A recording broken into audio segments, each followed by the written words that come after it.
Espace TV, le 22h.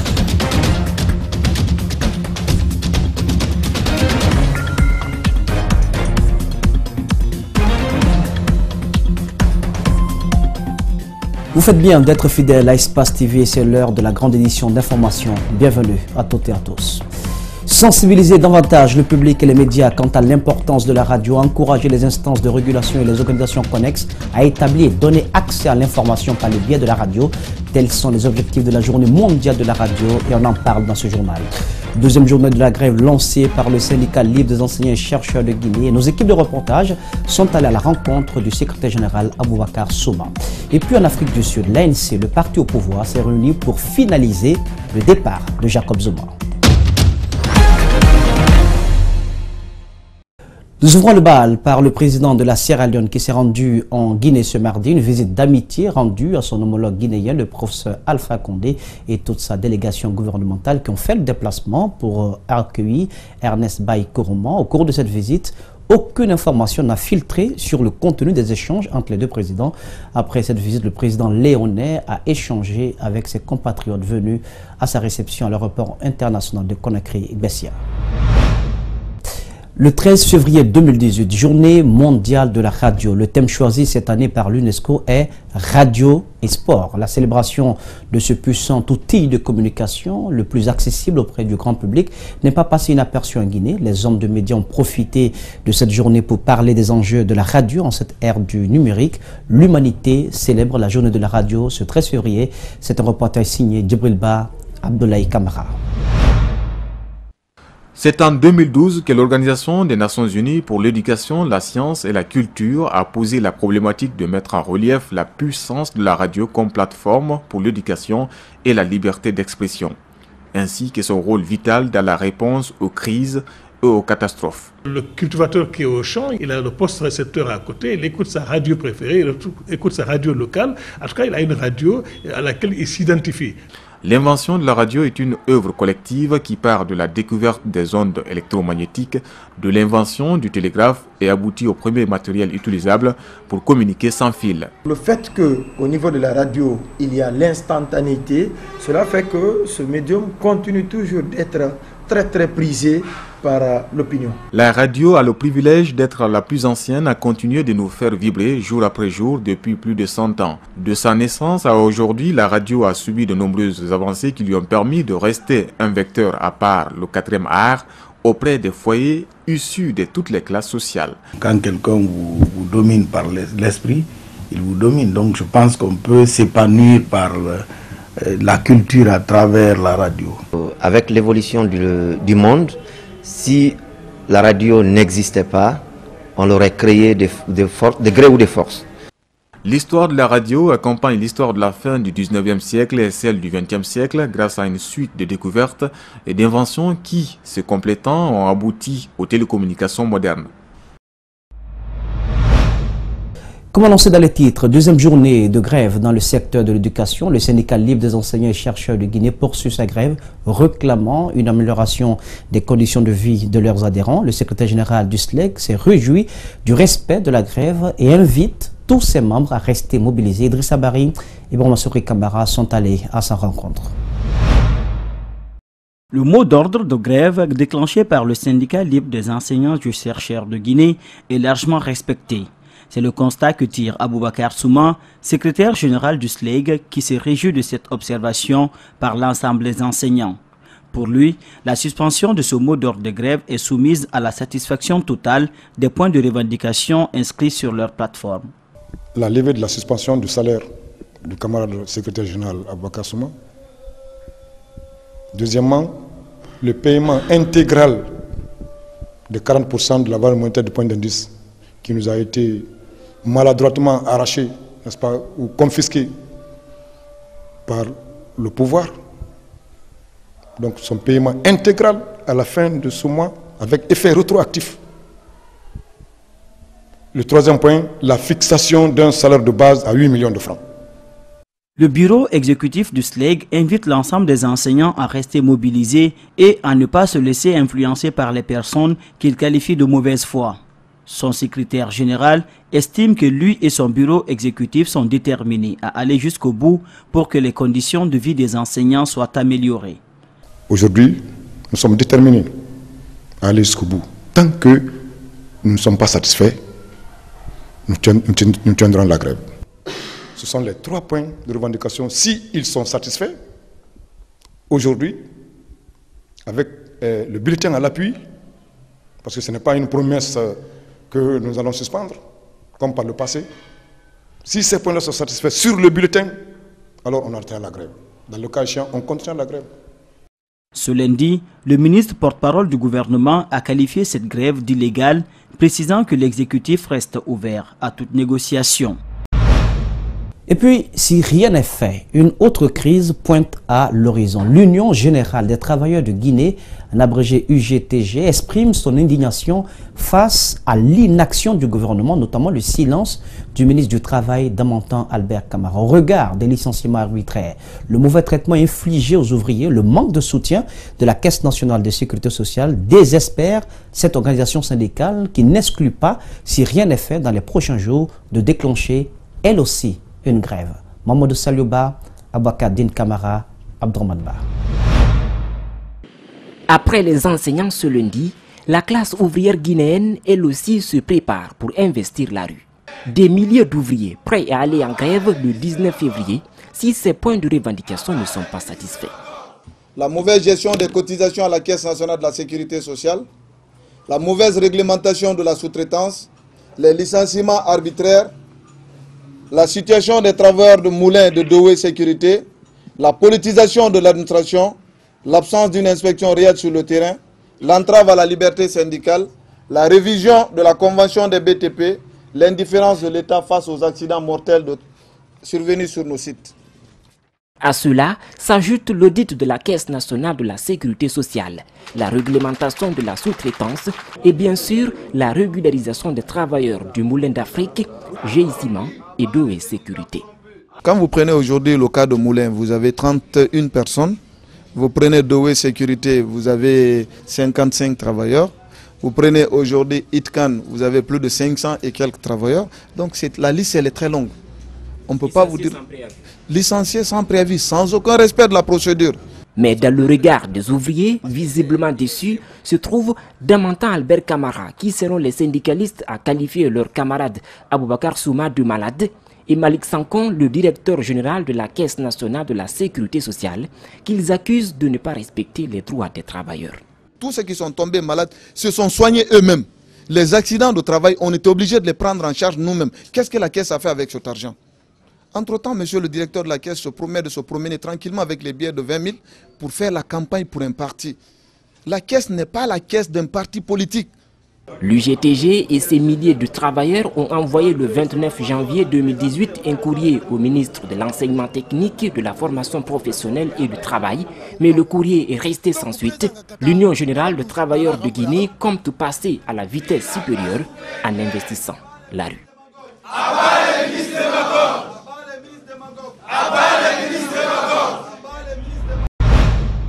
Les crimes perpétrés à Kalinko, c'est à Dinguiraye, au lendemain des élections communales, ont indigné les acteurs de la société civile guinéenne. Dans une déclaration ce mardi, la convergence des jeunes leaders pour la paix et la démocratie a déploré ces violences post-électorales qui ont coûté la vie à 5 enfants dans cette localité de Dinguiraye, mais ils ont aussi fustigé l'inaction des autorités administratives. Le compte rendu est signé Mohamed Damaro Camara. 5 enfants calcinés, des domiciles et boutiques incendiés dans la localité de Kalinko. La convergence des jeunes et leaders pour la paix et la démocratie a été profondément scandalisée par ces violences d'une extrême gravité nées des élections communales du 4 février dernier. Ce drame inhumain, abject et barbare viole honteusement tout un pacte historique de vivre ensemble dans la diversité chèrement acquis par nos héros et préservé par la communauté. De l'autre côté, des grèves à répétition accompagnées de pertes en vies humaines, des graves violations des droits de l'homme et des destructions de biens publics et privés sans solution et sans précédent. Le réseau, indigné par le répit du gouvernement, exige de ce dernier des actions afin de mettre fin à ces violences qui ont endeuillé de nombreuses familles. Nous, acteurs de la société civile, à travers le réseau COGELPED, Disons non à l'inaction du gouvernement face à l'enlissement de la grève dans le secteur de l'éducation dans un bras de fer inutile, face à l'abandon des populations de Kalenko sans abri ni provision à elles-mêmes. Exigeons de l'État le retour aux cours normaux dans les écoles et à la stabilité dans la cité. La prise en charge immédiate en habitation et provision pour l'ensemble des populations sinistrées de Kalenko. Des actions de soutien moral et matériel au Kalenkoka pour le rétablissement des relations de cohabitation pacifique. Au mouvement syndical en grève, la COGELPED a demandé de faire preuve de flexibilité lorsque, dit-elle, le gouvernement se montre préoccupé pour l'amélioration de leurs conditions de travail et de vie. Enfin, aux médias, le professionnalisme dans le traitement des propos irresponsables. Tenez, après le titre « L'État sauvage », cette fois, c'est la rue contre les urnes, paru dans le magazine Jeune Afrique qui vient de choquer les professionnels des médias guinéens. Qui d'autre que François Soudan, directeur de la rédaction du magazine panafricain, bel ami des présidents africains qui s'accrochent au pouvoir pour créer toute cette polémique. Le journaliste a tenu des propos qui ont jeté un pavé dans la mare. Les insurgés permanents du ghetto Peul ou encore les zones de non-droit citant Amdalaï, Bambeto et Koza, une partie de Dixine. Il n'en fallait pas plus pour provoquer l'émoi de toute l'opinion publique nationale. Mohamed Souman, Ibrahim Soumon ont recueilli l'analyse de quelques confrères sur cet article. Derrière ce visage connu de plusieurs dirigeants africains se trouve un talent rédactionnel qui a fait le succès sombre de Jeune Afrique, la plume de François Soudan. Cette fois, c'est cet article qui indigne les professionnels des médias guinéens. Des propos qui ont retenu une attention noire des lecteurs. Par rapport à ce papier que je qualifierais, moi, de brûlot, je suis un peu gêné aux entournures en tant que journaliste. Et quand François Soudan voit les faits, disons, décrit la situation actuelle de la Guinée sous un prisme déformant. Cela n'honore pas, encore une fois, la profession. Je n'ai pas de leçon à donner à un aîné, à un doyen comme François Soudan, mais je crois que cette pratique du journalisme, c'est un peu bas. Longtemps indexé d'être proche des dictateurs pour leur promotion, François Soudan s'est pris une douche sur la toile. L'article du reporter de luxe en Afrique n'est pas une première. Il l'a fait à dessein, peut-être, pour l'argent qu'il a pu recevoir, de qui il l'a reçu, parce que certainement il y a un commanditaire derrière cet article. On appelle ça le fief, c'est consacré, c'est acceptable. Le RPG aujourd'hui qui est au pouvoir a ses fiefs. Cela ne veut pas dire que c'est uniquement des ethnies qui sont là-bas qui adhèrent au judo de ce parti. L'UFDG aujourd'hui, qui est le plus grand parti de l'opposition en Guinée, a ses fiefs. Mais cela ne veut pas dire que c'est la communauté seulement qui est derrière ce parti. C'est inacceptable. Si on tombe dans ce piège tendu par Jeune Afrique, c'est la Guinée qui va brûler.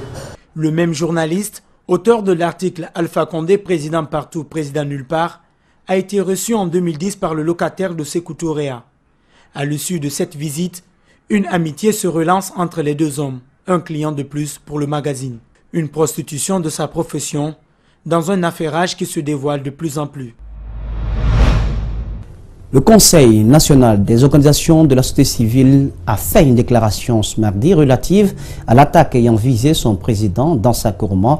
L'objectif était d'informer l'opinion nationale et internationale que dans la nuit de samedi 10 février sur l'axe Bambeto dans le quartier Dar es Salaam, son président dans sa Kourma a été victime d'attaques entraînant des blessures graves et des dégâts matériels importants sur son domicile. Mohamed Valek Touré, Mohamed Alusen Kamara.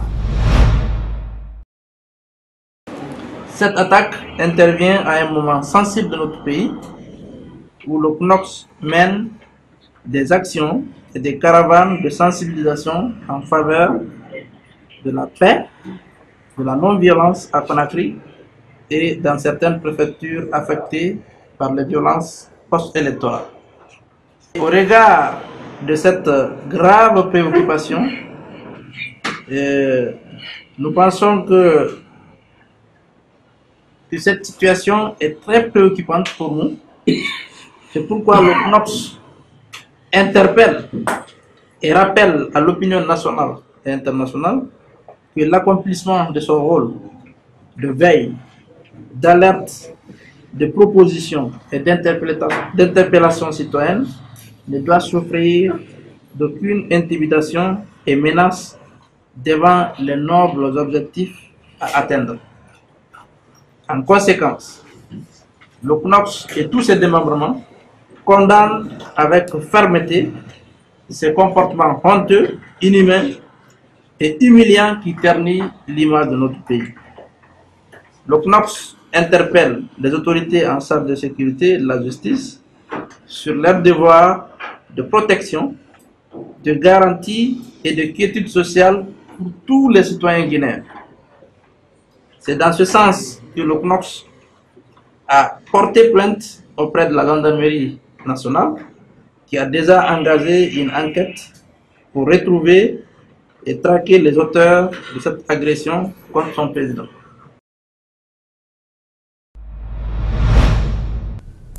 « 75 familles sommées de quitter dans un délai de 7 jours la cité des fonctionnaires à Koleya, c'est dans la commune de Matam. Les enfants de ces anciens fonctionnaires actuellement enrôlés dans l'administration, pour la plupart, n'entendent pas se laisser faire. Comme un seul homme, ce mardi, ils se sont rendus à la direction générale du patrimoine bâti public pour mieux comprendre ce qui leur arrive. En attendant une issue favorable, ils s'en prennent au ministère de l'Habitat et de l'Aménagement du Territoire. Mamadou Sadio Baldé, Alseni Camara.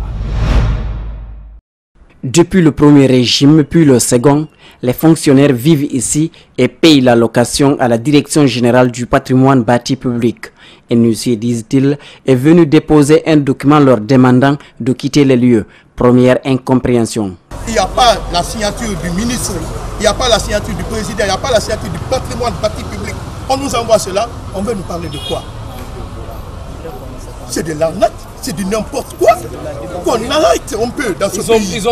Pendant la transition, dirigée par Sekouba Konaté, des individus auraient tenté de déloger les familles de la cité des fonctionnaires. Le général à l'époque aurait arrêté leur agissement. Le général Sekouba a dit qu'ils ne sont pas venus pour ça. Ils sont venus pour les camps. Quand ils parlent des camps, ils n'ont pas parlé des cités. Si aujourd'hui, ils veulent des cités qui n'est pas dedans. Fonctionnaires à la retraite pour certains, en début de carrière pour d'autres, leur sommeil est perturbé. Qu'on ne puisse pas venir nous lancer des balivernes pour dire de sortir en une semaine. Même si vous êtes dans la concession d'un simple individu, il ne peut pas vous donner un préavis d'une semaine de sortie de la maison. Que ça s'arrête!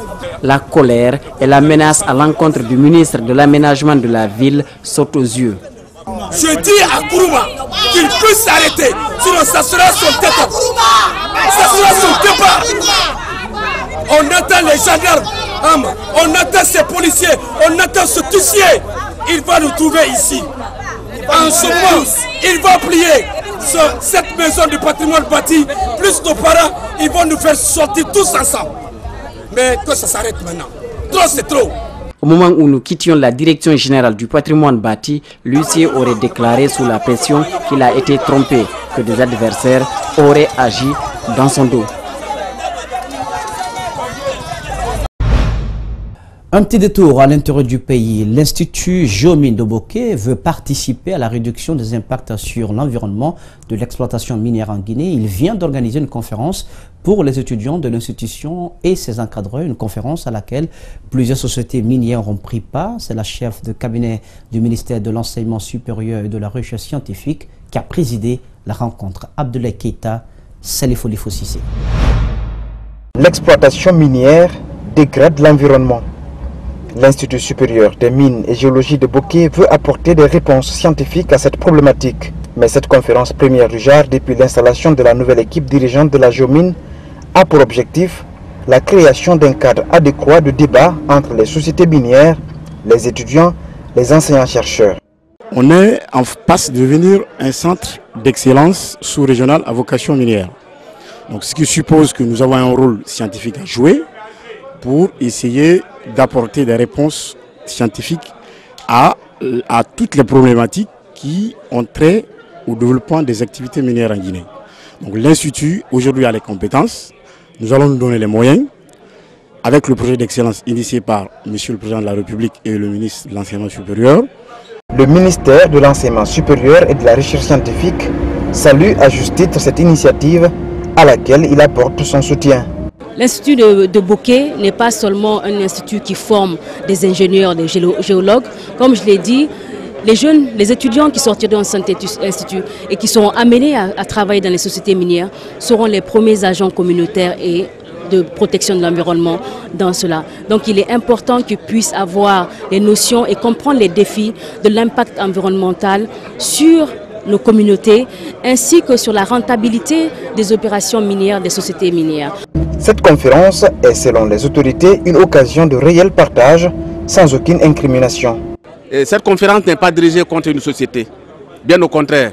Et les sociétés, et nous-mêmes, et les populations, et les élus locaux, nous venons apprendre les nouvelles méthodes, nous venons apprendre les nouveaux outils pour que nous luttions ensemble contre cette dégradation de l'environnement.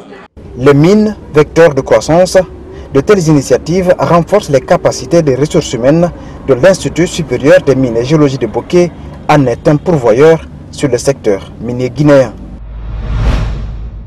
À présent, mesdames et messieurs, rendons-nous à Tayaki, dans le quartier Kobaya, c'est dans la commune de Ratoma. Depuis quelques années, l'endroit attire des dizaines de personnes pour sa nature et sa belle plage, sauf que pour les natifs, Tayaki représente un véritable calvaire où tout est difficile. Tayaki, l'envers du décor, c'est un reportage de Mamadou Saliouba et d'Aliouba. C'est un endroit qui fait rêver, mais dont la surprise est toujours réservée aux plus curieux. Tayaki, un secteur de Kobaya à seulement 3 km de la capitale, donne l'image d'un village avec ses palmiers, ses maisons en terre et bien sûr son vin local. Ici, pas d'électricité, pas d'eau potable, pas de centre de santé. C'est cette liste qui rend la vie difficile aux habitants. Nous vivons ici pas facilement quoi. Nous sommes un peu gênés. Quand il a un malade ici, on le porte au dos, on l'envoie au Kobaya. Quand il a l'urgence ici, on prend les petits pirogues. Et puis avec ça aussi, s'il y a l'eau, on peut aller à Kaporo. S'il n'y a pas l'eau, nous sommes obligés de porter au dos jusqu'à Kobaya. Dans le secteur, le vent souffle au rythme de la marée. Un véritable paradis, mais pas pour ce groupe de pêcheurs qui se sentent piégés dans ce coin où tout est difficile. Tout ce qu'on fait ici, c'est en forçant quoi, parce qu'il n'y a pas de route. Quand il fait nuit, nous sommes à Kobaya là-bas, c'est obligé qu'on passe la nuit là-bas. Le matin, bonne heure, on revient ici. Parce qu'il n'y a pas de route, ce que je viens de te dire là. Et vous ne connaissez qu'ici? On ne connaît qu'ici, à part d'ici, sauf à Kobaya ou à Kaporo. Donc des nourritures, des manger, tout ça, nous sommes obligés d'aller chercher à Kaporo ou bien à Kobaya, on envoie ici. Et pourtant, nous sommes à 3 km de la capitale. Mais le manque de routes, de ponts et de bonnes volontés rendent tout difficile. Pour découvrir ce coin bien aimé des étrangers, nous voici en compagnie de Moussa et de Mamadi. Mais eux non plus nous dressent une bonne image de leur secteur. Ils vivent ici par manque de moyens. On s'en oublie, mais comme on a certains entre nous qui ont ici, qui ont né, grandi, connaissent pas autre partie ici, c'est pas ici. C'est pour cela donc on se débrouille. Mais sinon, vraiment ici c'est pas facile. À ces difficultés s'est ajouté le manque d'école. Une seule salle de classe pour plus de 4 grades. Mais à Tayaki, d'autres trouvent bien leur compte, même s'il faut parcourir des kilomètres à pied avant de se réunir et se régaler autour de la bière. Quand tu bois ce vin, tu auras de la force, la bonne mine aussi. De toutes ces difficultés, Tayaki continue d'attirer des visiteurs. Son univers et sa plage donnent toujours envie d'y aller. Religion à présent. La mission évangélique REMA a démarré lundi dernier la 3e édition de la Convention nationale 2018 à Conakry. Elle est célébrée sous le thème « Ma gloire reverdira sans cesse et mon arc rajeunira dans ma main ». La rencontre a mobilisé les fidèles chrétiens de la Guinée, du Sénégal, des États-Unis et de la France. Mariam Fodé Camara, Aliouba. Cette rencontre internationale est axée essentiellement sur des séminaires d'enseignement et des prières de délivrance. Ce sont aussi des moments d'adoration, de louange et de reconnaissance en faveur du Seigneur Jésus-Christ. Que Dieu est un Dieu qui donne la gloire. Et lui-même, la gloire incarnée cette gloire, il nous l'a donnée. Et il faut que nous resplendissions en tant qu'enfants de Dieu. Et il n'y a pas de ténèbres en Dieu. C'est ça le thème de cette innovation. Et aussi, l'arc, c'est pour faire la guerre, le combat contre les esprits méchants, le combat contre quiconque qui vient contre l'œuvre de Dieu, qui vient contre Dieu. Dieu va le taper. La révérende précise que les disciples du Seigneur Jésus étaient ensemble. C'est pourquoi il est important pour les fidèles de la mission évangélique Karima de se retrouver. Elle précise. Cette idée est née parce que le Seigneur nous a envoyés faire de toutes les nations des disciples. Et si nous sommes disciples, il faut que nous soyons ensemble. Parce qu'avec le Seigneur Jésus, les disciples étaient ensemble. Ils se réunissaient ensemble avec Jésus de temps en temps. Le révérend David Olatona, l'un des orateurs, se dit fier du progrès que connaît le pays. Je viens en Guinée, ça fait depuis 1996, je viens régulièrement. Et il faut avouer qu'à chaque fois que je viens, je vois le progrès et le changement et cette fierté. Et comme nous le savons, dans la plupart des pays africains, il y a les défis, il y a des contraintes. Mais ce qui reste clair, si le leader répond aux besoins du peuple et non aux intérêts personnels, je pense que les choses vont aller de l'avant. La convention nationale de la mission évangélique Karima prendra fin le 18 mars prochain. C'est donc sur cette image d'espoir que nous reformons portes et fenêtres de cette édition d'information qui a été cadrée par Korea Bokourouma, à la régie par Lamine et Nalaï Sidibé, le tout sous la supervision technique d'Ali Kabay de Francisco. L'info, c'est aussi sur espace-tv-guinée.info. Passez une excellente sur le programme sur Espace TV. Regardons mieux.